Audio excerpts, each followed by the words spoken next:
We believe in fewer well-planned visits. We believe in trying to, if possible, do all the dentistry in one visit. It's more consumer-driven for the patient. It's more profitable for us. Everybody wins.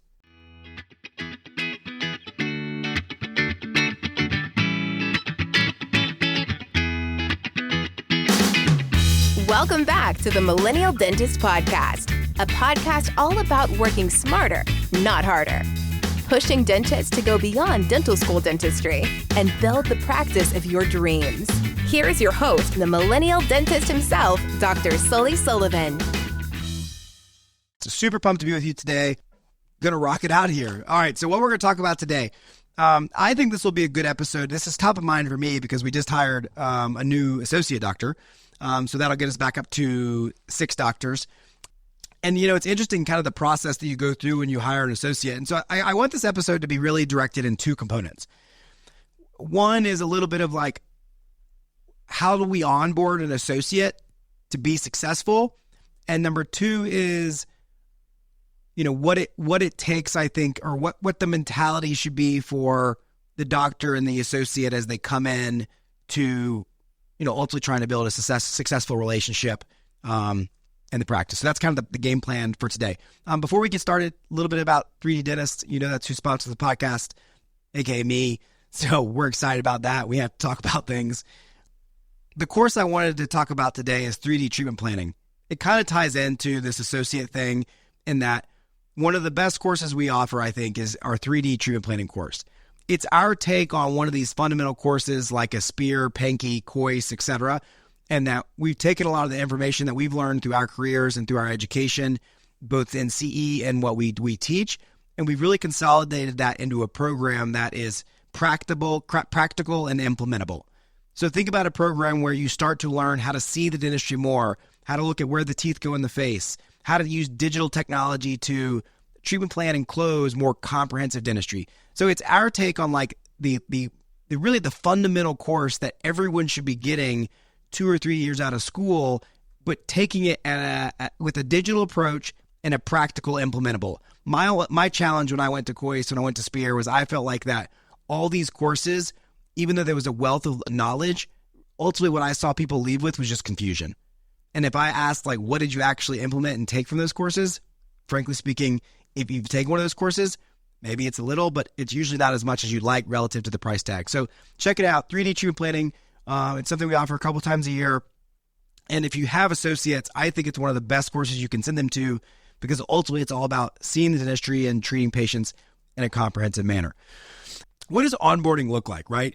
How do I set this up? Well, I think first and foremost, what we've got to do as the owner doctors is you got to get clarity on what it is that you want. And even going back to the hiring process, I think this is important, is that a lot of times people will say, I want an associate, and then they don't necessarily paint the picture of like what that looks like. What type of dentistry do I want them to do? What's the point in this? Who's going to see new patients in hygiene? How are we going to grow their book of business? And then for the associates, kind of the same thing. I think a lot of times they don't necessarily have a good idea of what they want to do or don't want to do. I think it's good to get clear on what they're trying to do. Now, my ask to the associate doctor is always that you look at it twofold. Like when I look at someone that we hire, and the guy that we just hired, I'm really excited about. I think that ultimately I told him, I said, one is you got to be able to check your ego at the door. Like we all have to do that on some level, meaning everybody that works here has to be like, hey, this is a team environment. We're trying to be patient-centric. We also want to learn and grow. You got to be willing to kind of check your ego and move into an environment when you're willing to grow. I think that's really important. 2 is you got to be teachable. But now teachable, I think, is one of these things that like is challenging because teachable doesn't mean that I teach you everything. Teachable means that you understand areas where you want to improve, and then maybe you seek education or you seek to follow me or learn from me. I think that's really important. I bring this up because, and I think this is a good thing for doctors and associates to listen to, is that my job, I think, is to make sure to set you up for success, to give you a safe place to fail, assuming that you've got the fundamental training to do something, and to help grow that training and cultivate that training through mentorship. But mentorship does not necessarily mean that I'm going to block my schedule or take time to teach you something that I maybe went and learned in CE and spent money and did things. There's just a fundamental difference there, because at the end of the day, I want my doctors to grow and learn and do things and aspire to do things, but I can't be the basis for their baseline education. Now, obviously, I'm a little bit unique because of 3D dentists and our ability to kind of offer education. But for most of you out there, you still got to produce, right? Like, you hiring an associate doesn't mean you're going to check up and not be there. You're busy. You're still trying to make loans, pay bake things, or whatever it is that you're trying to do. And so the reality is that what mentorship should look like is, I've gone and I've tried to learn something. I've gone and learned some baseline education. I'm coming back now, and I want to get time with you to kind of walk through my plans. I'll help you go over those plans. You can come watch me. And then I'm willing to step in and help you when you kind of get in maybe over your head. But that to me is really what mentorship looks like. And doctors, what I'll tell you, like owner doctors, is you got to create a safe place to fail. You really do. I bragged a lot on Sarah of late because she's done just an unbelievable job for being, 8 months out of school now. And one of the things that I think that she's done so well is that she really has been a team player, and that she came in and she didn't say, oh, I want to do X or what I want to do Y. She said, what does the practice need? And I was like, well, frankly speaking, we're referring out a lot of endo. Like, so if you really want to know where can you grow personally and get some production pretty early on, and where does the practice benefit, it's endo. So, after having that conversation, she was like, that's something I want to pursue. So then we got her an endo course. Shout out to Kevin Fryer, teaches a great course at 3D Dentist. And then she did the training, and then through the end of last year, in 6 months, she did like 35 root canals. Now she's done over like almost 50 root canals. But all that's to say, the other day I get my assistant that I'm with, she gets a radio message. She's like, hey, can Dr. Sully come down to Dr. Sarah and Mallory's room? And I'm like, well, that's weird. And I'm like, what is it? And they're like, well, they need help with an endo access. And in my mind, I'm like, oh shit, like I haven't done an endo access in a minute. And so I go down there and I walk in. I'm like, hey, what's up? She's like, I'm just kind of getting stuck, going through this crown. I think I'm just kind of all in my head. Can you take a look at it and help me out? Sure enough, pop in there, no big deal. But I kind of see what she's referencing. And you all get, like, when you're going to do a crown for endo access, it can get confusing. I was able to fix it. I was able to get to the problem. I got access and got the file in there, and then, let her take on from there. And there's so many things I think that are important about this. One is that how great is it that I had someone that was willing to check their ego and say, hey, before I perf this tooth, before I do something that's not repairable, I'm going to ask for help. Like, as an owner doctor, that makes me unbelievably willing to let you push the envelope. Because if I know that you have a boundary where you're willing to say, hey, I need your help, now I can push you. Now I can give you way more leash. And then the part that I think that we've created a good culture of doing is that, I kind of joked with her. I was like, hey, thanks for making me feel good about that this morning, like giving me kind of an easy one or whatever. And she was like, she laughed it off because to me, the last thing I ever want to do is create a space or an environment that makes it not safe to fail. And that is so, and then I look at like my career, like I learned this from my dad, right? Like it wasn't like I was this way. I remember very vividly, we would have impacted wisdom teeth and literally I would sit down and he would do number 1 and I would assist him. And then we'd switch. He would do 16, or then I would do 16 and he would assist me. And then we'd go down to the lower and do the same thing. And then there would be times where like I would get in and I'd be doing the whole case and I'd be like, oh my gosh, I am down here and I have no idea where I'm at. I broke it off roots. I'm probably in the nerve, who knows? But being able to go get him and him come in there and stop what he's doing, make it's inconvenient for him, and to bail me out, give me some tips, but then not tell me, what were you thinking?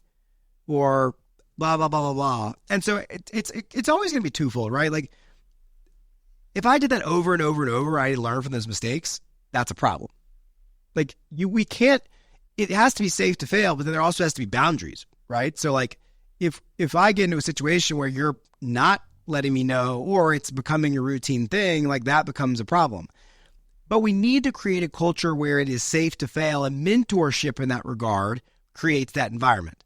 Again, mentorship is a different word, but that's kind of what I view as good, solid mentorship. The other thing on onboarding that I want to go back to is creating a associate success path. So what an associate success path is trying to define clearly what in my practice, the SDP way would be. Now, Sullivan Dental Partners, so that's the SDP way. And so I want to make sure that I've laid out very clearly what it takes to be successful at SDP and what that path should look like. And typically what I see is that's like a 90-day path. It's like a 30, 60, 90 days. Now, as soon as we hired this guy, I basically started laying out some of some of the expectations for this success path. Number one, you got to get some CEREC training. Again, mentorship is you've got some level of basic training. I will help you troubleshoot. I will be there for you. I'm your guy. What I'm not going to do is I'm not going to sit you down there and go through basic level training, because in my opinion, there's more, not that this is an ego thing, but there's more important things that I should be doing. And my team should be doing. And so I would rather pay to get you some fundamentally good training, and then I will be there to mentor you through all that as you learn and grow on and move on to the next step. So some basic CEREC training is really important because we are a CEREC office. If it is a single crown, it is done the same day.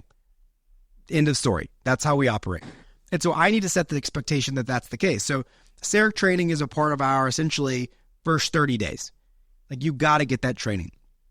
The other part of that, which you probably owner doctors is like, man, that's an investment. Absolutely. Like I want to set, because ultimately their success is my success, right? Like if they don't succeed, do I succeed in what I need to go do? And so yes, that's an investment. The second one, which is also could be an investment, is sedation training. Part of the SDP way is we sedate our patients a lot. We believe in fewer well-planned visits. We believe in trying to, if possible, do all the dentistry in one visit. It's more consumer-driven for the patient. It's more profitable for us. Everybody wins. And so because of that, our patient base is trained, and we close a lot of dentistry utilizing sedation. Comments like, Mrs. Jones, we're so excited to get all this done. Typically what most patients do is get all this dentistry done in one visit, and they get sedated so they can see through the whole process. Is that something that you would like to do? And so getting a fundamental foundation of sedation training is really, really important. So those are two areas where on the training side, that's part of our success path, because we know that those are fundamentals to their success. I don't want to close a treatment with sedation and then realize I can't even give it to the doctor or let them do the dentistry because they don't offer sedation. Other things would be like, what are the core values and fundamentals in the way you which you practice? Like for us, one of those is photos, right? Like you got to understand that we're going to take photos on all our patients. We're going to have conversations about those photos. There's going to be specific communication scripts that we want to use. One of those I've already kind of touched on. That like, if possible, would you like to get all your dentistry done in one visit? That seems so simple, but like that is such a fundamental core value. And so I need to have these all listed out and written down, and then in some ways kind of a stepwise manner. Now, and of course, I'm not referencing everything, but of course there's stuff like get comfortable with open dental, understand how to create a lab script, how to submit a prescription to a pharmacy. All these things that are kind of a lot of times the things that you took for granted, but these are the things that are ultimately going to allow them to be successful that we haven't really put on paper. Now, an aside would be, we have these for essentially every position. We have a hygiene success path, an assistant success path, a treatment coordinator success path. And yes, I have all these documents. These are something that is a part of our mastermind programs, that when you're a part of those programs, you get access to all these documents. That's not because I don't want to give them to everybody. It's because it's kind of like I'm thinking of like two different quotes. One's a Spider-Man quote: "With great power comes great responsibility." Meaning, when you have this kind of information, if it's in the wrong hands, it may not be used appropriately. So part of the reason I'm guarded in giving out like everything like that, just is because if it's not utilized appropriately, it could have a negative impact, and I don't want that to happen. So understanding our core values, our fundamentals, coming through the mastermind program, that kind of is like the gateway to making all that stuff work. That's just a little bit of an aside on that. So our success paths are really important to the integration of our team members into the practice. The next thing that I'll talk about, and this goes back to that as an episode that I did called Feed Associates First. And this goes back to really kind of the core fundamentals of, I want to start to outline what their menu looks like. And whenever I bring on a new associate doctor, to me, that's a time for everybody to evaluate their menus. Now, for most of you, this may be just, you're a doctor and you're like, I kind of think I'm ready for an associate. What the heck does that mean? Well, it means that first off, I'm going to evaluate my menu. And what I mean by that is all the procedures that you offer. And it's probably another episode for another day, but I'm continuing to see that those of us that have really big menus, our productions are held back because they're too big. We offer too many services. And so in order to take the next step to doing more of what we love to do and being more productive, we've got to start taking things off of our menu. You can't be everything to everybody. You can't be everything to everybody. You can't go to Taco Bell and get a cheeseburger. You can't go to Burger King and get a taco. At some point, people find out what it is that they're good at, and then they stick in that niche. Unless you're Cheesecake Factory, but like I could make an argument that like it's kind of all mediocre because they offer everything. And so I was that super GP. Don't hear me wrong. I was that. I think that's how you build the book of business. But at some point, you've got to transition that into the next doctor. And so whenever we have an associate comes in, that's an opportunity for what should happen, in my opinion, is that we start to cut down the menu. You start to take off certain procedures from your menu in that process. The next thing is we want to evaluate their menu. Because ideally what you're going to do is you're going to take things off your menu that they have on their menu. And that's how we start to be able to feed things to the associate. Now, let me be clear. That doesn't mean I just wipe away a procedure specifically. That could be that maybe I take away certain amounts of the procedure. Now I limit the items on the menu. Does this make sense to everybody? So like I'm not necessarily getting rid of fillings. That's getting it off the menu. I'm going to limit the amount that I serve on a daily basis. Once the amount of fillings have been served, I can't serve them anymore from my menu. You can go next door to that guy's menu and he'll serve you fillings, but mine is full. So then naturally, this kind of piggybacks off last week's episode on the scheduling side of things, is that I'm prioritizing certain things. And sometimes prioritizing means that I prioritize not to do certain things. So whenever we onboard this new doctor, what we'll do is we'll look at our other associates' menus, and we'll say, are we at a point where we should start to limit or adjust their menus to allow them to be more successful and to set up the new associate for success? Because at the end of the day, if everybody does everything and everybody does the same amount, that's a little bit of a recipe for disaster. And look, if you're the doctor that's name on the building, I mean, think about this. We got 2 Sullivan dentists that have been here for, 30 years or whatever. Like it's the Sullivan Dental Partners. If me and my dad continue to offer every service at just whatever the patient wanted, like whenever they wanted to get it done, our associate schedules would almost never get filled. Most people are going to prioritize that, like who they think, like if you give me the option, I'd rather have him. He's been doing it for 30 years and his name's on the building. Well, if I can say, totally understand that, unfortunately, Dr. Rick doesn't offer that service. That's not on his menu, then they're forced to go to that new person. So that's kind of the way that we set up our menus in our offices to be successful in prioritizing those around us. So recapping, a couple things. Check your ego at the door.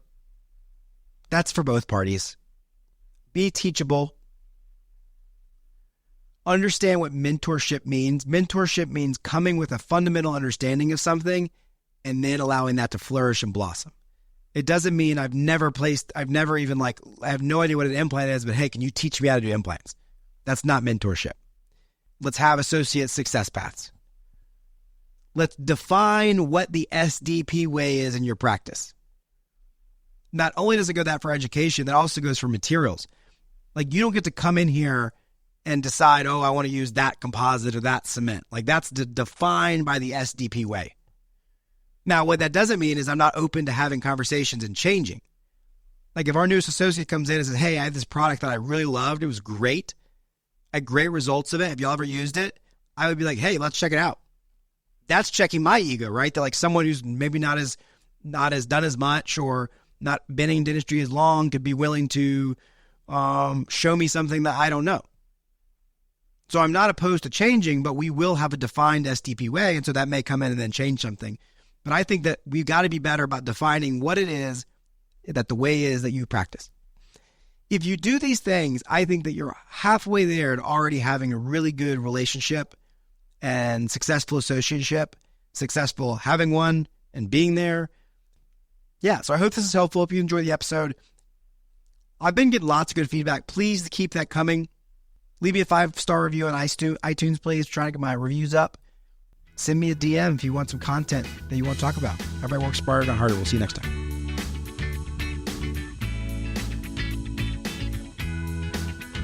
Thank you for listening to The Millennial Dentist. Visit us online at millennialdentist.com.